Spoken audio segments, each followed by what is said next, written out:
मैले यो पेसा सुरु गरेर चाहिँ 2068 सालदेखि सुरु गरेँ। आधिकारिक रूपमा दर्ता गरेर चाहिँ 2070 सालमा 68 सालमा मैले 4वटा दुहुना गाईबाट सुरु गरेँ। उहाँ चेतप्रसाद ढकाल चितवनको रत्नगर 15 माधवपुरमा उहाँले गाई फार्म सञ्चालन गरिरहनु भएको छ।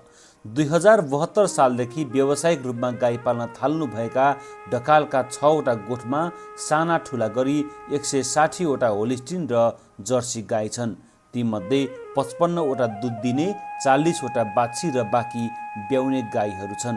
2056 सालतिर जुटपानीको कालिका दुध चिस्यान केन्द्रमा 6वटा सहकारीका किसानले दुध जम्मा गर्थे। ढकाल पनि भैँसीको दुध लिएर डेरी जानुहुन्थ्यो। सो डेरीले एक कारले सहयोगी मागेपछि उहाँले पनि फारम भर्नुभयो। नाम निस्कियो। मासिक 1200 रुपियाँमा काम गर्न थाल्नुभयो। पछि व्यवस्थापक भएर 17 वर्ष काम गर्नुभयो। 2068 सालमा ढकाल आफैले 4वटा होलिस्टिन गाई किन्नुभयो। ऋण धन गरेर 2,40,000 रुपियाँमा गाईहरू ल्याएको ढकाल सम्झनुहुन्छ। 15वटा गाई रेडियो बजाएर ट्याक्क एकपट्टि साइडमा बाँधेको देखाएको थिएँ। अब गाई पाल्नु त रमाइलो हुँदो रहेछ। म पनि अब 8-10वटा गाई चाहिँ पाल्ने हो भन्ने सोचेँ। सुरुमा त्यहाँबाट भयो। अनि चाडाबाट सुरु गरेँ। चाडाबाट सुरु गर्दै गएपछि बिस्तारै चाहिँ मेरो 4 वर्षमा 20वटा गाई पुग्यो। अनि 20वटा गाई पुगेपछि मैले यता मान्छे राखेर जाइरहन भन्दा छोड्न जिल्ला जस्तो लाग्यो। अनि मैले काम गर्न छोडेँ। 2072 सालमा जागिर छोडेपछि ढकालले गाई थपेर 20वटा बनाउनु भयो। आवश्यकता अनुसार गोठहरू विस्तार हुँदै गए। ढकालले दैनिक 200 लिटरसम्म दुध बेच्न थाल्नुभयो। अहिले उहाँको गोठबाट औसतमा दैनिक 1200 लिटरसम्म दुध उत्पादन भइरहेको छ। उहाँले वर्षौंदेखि ललितपुरको एक निजी डेरीलाई दुध बेचिरहनु भएको छ। गत असार 10 मा राष्ट्रपति रामचन्द्र पौडेलले देशभरका 14 जना किसानलाई राष्ट्रिय कृषक पुरस्कारबाट सम्मान गर्नुभयो। ती मध्ये एक हुनुहुन्थ्यो चितवन रत्नगर नगरपालिका वार्ड नम्बर 15 माधवपुरका चेतप्रसाद ढकाल। राष्ट्रपतिबाट राष्ट्रिय पुरस्कार पाएकोमा ढकाल निकै खुसी हुनुभएको छ। राज्यले सम्झिएर 2 लाख नगद सहित सम्मान गरेकोमा हौसला थपिएको पनि उहाँले बताउनुभयो। ढकाल दैनिक बिहान 3 बजे उठ्नुहुन्छ। ढकाललाई सहयोग गर्न उहाँको गोठमा 8 जना कामदार पनि छन्। बिहान सबेरै गोठ सफा गरेपछि दुध दुहुने, दाना तथा गाईलाई खाना खुवाउने काम गरिन्छ। गाई दुहुनको लागि ढकालले गोठमा दुध दुहुने मेसिन जडान गर्नुभएको छ। दैनिक 50-60 वटा गाई दुहुन घण्टौं समय लाग्ने र मेहनत पनि धेरै पर्ने भएपछि ढकालले दुध दुहुने मेसिन जडान गर्नुभएको हो। मेसिनको जडानपछि समयको बचत त भएको छ नै, जनशक्तिमा हुने खर्च पनि जोगिएको छ।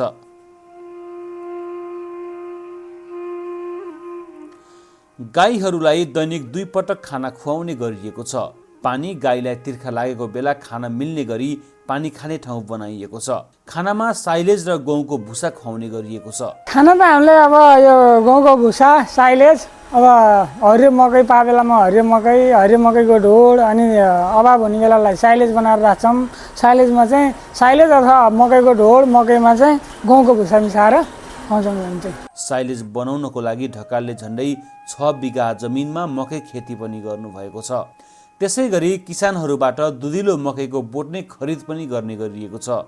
साइलेज बनाउनको लागि ढकालले व्यवस्थित खाडल साइलो पिट पनि निर्माण गर्नुभएको छ, जहाँ बनाइएको साइलेज दैनिक गहुँको भुसासँग मोलेर गाईलाई खुवाउने गरिएको छ। साइलो पिटको भुइँ र भित्ता पक्की बनाइएको छ। भित्तामा बाक्लो खालको प्लास्टिकको सिट प्रयोग गरी साइलेज बनाउनको लागि प्रयोग भएको कच्चा पदार्थलाई भित्ता वा भुइँमा सम्पर्क हुन र माथिबाट पानी चुहिनबाट जोगाउन जस्ता प्रयोग गरिएको छ। यो साइडबाट पुरै प्लास्टिक छ, त्यो साइड नै प्लास्टिक छ। उता छेउबाट साइलेज हाल्दै आयो, अनि यसमा ट्र्याक्टर जेसिबी कुदाउने, माथि कुदाउने, यहाँ चढाउनु पर्छ। स्लोप बनाएपछि चढ्छ। अनि यसलाई सके जति खान्ने दबाउने। अब यसलाई राम्रो चाहिँ के गर्ने हो भने प्लास्टिक हालिसकेपछि यसमा 2 फिट माटो ल्याएर पुर्ने हो। माटोले पुर्नलाई हामी कहाँ अब सम्भव छैन। भाडामा साङ्ग्रो छ, चारैपट्टिबाट माटोले पुर्ने, अनि पछि माटो खनेर फाल्दै गर्ने हो भने धेरै राम्रो।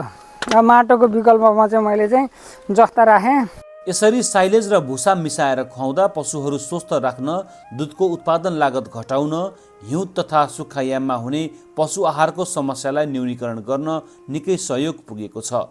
त्यसै गरी गाईहरूलाई पौष्टिक तत्त्वहरूको कमी हुन नदिन दाना समेत बनाएर खुवाउने गरिएको छ।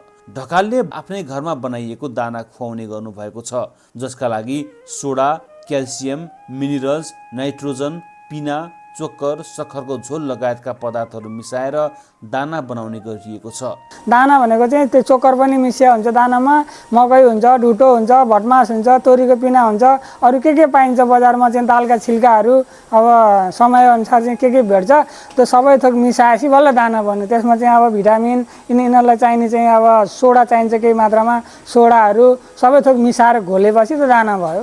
यो मोलासिस भनेको चाहिँ तपाईँको यो उखुको चाहिँ चिनी मेलको चाहिँ गाज हो। चिनी मेलको गाज चाहिँ पछि रस बन्छ, रस बनेर यस्तो झोलमा आउँछ। यो चाहिँ झोल भएर आउँछ। अब यो दानामा सिधै फिटिन्छ। 2 बाल्टी हाल्छन्। 2 बाल्टी भनेको 50 किलो चान्चुन हुन्छ। यो 1 लिटरमा 1.5 किलो हुन्छ। यसरी घरमै बनाइएको दाना खुवाउँदा पौष्टिक पदार्थको मात्रा पनि मिल्ने र लागत पनि कम पर्ने उहाँको अनुभव छ।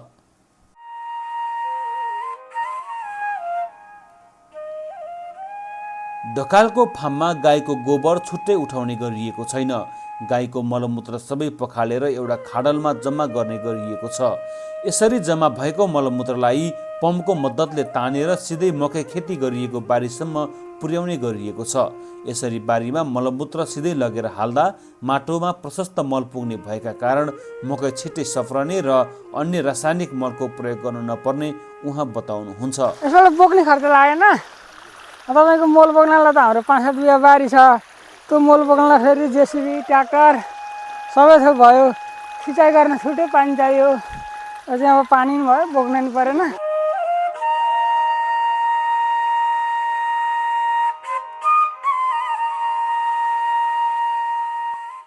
ढकाल आफूले अपनाएको पेसाप्रति निकै खुसी र सन्तुष्ट हुनुहुन्छ। यो पेसाबाट त म त सन्तुष्ट नभए त म बढ्दै जान्न थिएँ। मैले 68 चाडबाट सुरु गरेको, आज चाहिँ 10-12 वर्षमा मैले यत्रो बनाउने सन्तुष्ट नभएदेखि सन्तुष्ट छु। गर्ने पनि यही नै हो। तर यसको चाहिँ सबभन्दा विडम्बनाको कुरो के भइदियो भने पछिल्लो पुस्ता भनेको यसमा कोही पनि आकर्षित नहुने भयो।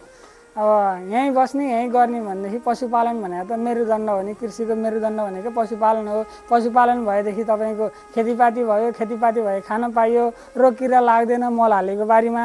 अब अहिले जता पनि बीजको भर, अनि त्यसपछि युरिया, डिएपी, पोटासको मात्रै भरले खेती गर्छ। माटो बिग्रिसक्यो। पशुपालन त राज्यको त सबभन्दा मेरुदण्ड हो। राज्यले कसरी लिन्छ? पशुपालन त 1 नम्बर पेसा हो। अब बुझेर गरिदिनु भनेदेखि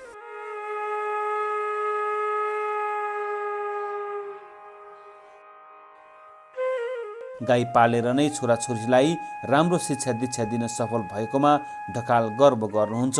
ठुली छोरीलाई BSc एजी र कान्छी छोरीलाई इलेक्ट्रिकल इन्जिनियर बनाएका ढकालका छोराले भर्खरै 12 कक्षा पास गर्नुभएको छ। उहाँ पनि MBBS पढ्ने तयारीमा रहेको ढकालले सुनाउनुभयो।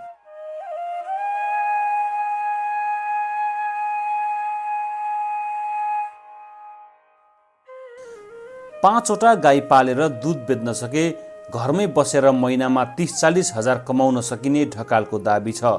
तर त्यसका लागि निर्वाहमुखी नभई व्यावसायिक हुन जरुरी छ। हजारौं खर्च गरेर तराईका पराल झारेर गाई पाल्ने किसान कहिल्यै नाफामा नजाने उहाँ बताउनुहुन्छ। घाँस, साइलेज, दाना सबै मिलाएर दिनमा 2 पटक मात्र खान दिए गाई स्वस्थ रहने र दुध उत्पादन पनि प्रशस्त हुने उहाँ बताउनुहुन्छ। आफूले पनि व्यावसायिक तरिकाले काम गर्दा शून्यबाट आज 4 करोड बराबरको पुँजी गाई पालेर नै बनाएको ढकालले बताउनुभयो।